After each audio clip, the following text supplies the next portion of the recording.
Siin uudised ja stuudios Rohke Debelak. Kõigepealt uudiseid ja teaduse vallast. Kanada teadlased annavad teada, et on enam kui 10 aastat kestnud katsete tulemusena jõudmas järeldusele, et kui nurk hakkab koti suhtes liikuma, kostub alati ruumis enam-vähem samal ajal ka Zimmeri alla.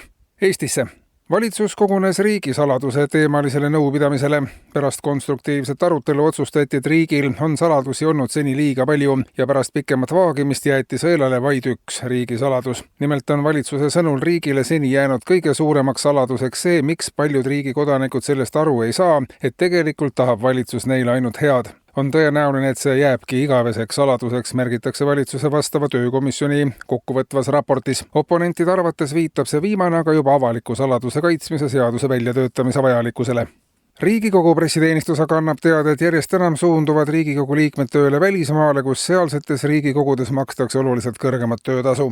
Ka on välismaal Riigikogu liikme töötingimused oluliselt paremad ja hinnatase sõbralikum. Paljudes välisriikides on ka riigieelarved suuremad ja rahvas jõukam ja töömeeleolu on hoopis teine. Riigikogu liikmed on tunnistanud, et välismaal Riigikogus töötades saavad nad rahvalt oluliselt positiivsemat tagasisidet kui Eestis ning lõputu negativismi tingimustes ei pea suurem osa Riigikogu saadikuid lihtsalt vastu. Paljud Riigikogu liikmetest töötavad 2 või 3 Riigikogus või parlamendis, et ots otsaga kokku tulla ja nii jääb koduse Riigikogu tööks järjest vähem aega. Kui olukord ei parane ning suhtumine samuti, jäävad Riigikogu saalid edaspidi aina sagedamini tühjaks ja olukorra parandab ainult immigrantide kasutamine Riigikogu töös.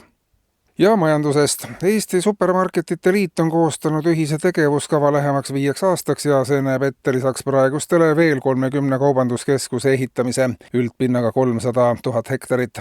Lähemate aastate hoogne hinnatõus on kaubanduskeskuste laienemiseks soodus, sest nagu näitab klientide käitumine, on võimalik Eestis juurutada täiesti uus kaubanduskeskuste toimimise printsiip. Suurtes kaubanduskeskustes kulub inimese aeg ja raha märkamatult ja klient saab veeta keskuses kogu oma vaba aja, mis teeb võimalikuks kodust kui sellisest loobumise. Kui eluase maha müüa, on kliendiga piisavat raha, et asuda elama kaubanduskeskusesse, kus kõik tooted ja teenused on käe-jala juures ja puudub vajadus neid kusagile kaugele vedada. 2 aasta pärast elab püsivalt kaubanduskeskuses või nende ees parklas oma autos juba enam kui 1/3 Eesti elanikkonnast. Soovi korral saab tulevikus lasta ennast ka kaubanduskeskusesse oma lemmikosakonda matta. Mälestuskivile pannakse ostja nimi ja tema elu jooksul tehtud käive. Kivi paigaldatakse nende kohtutäiturite kulu ja kirjadega, kellele klient peamiselt käivet tegi.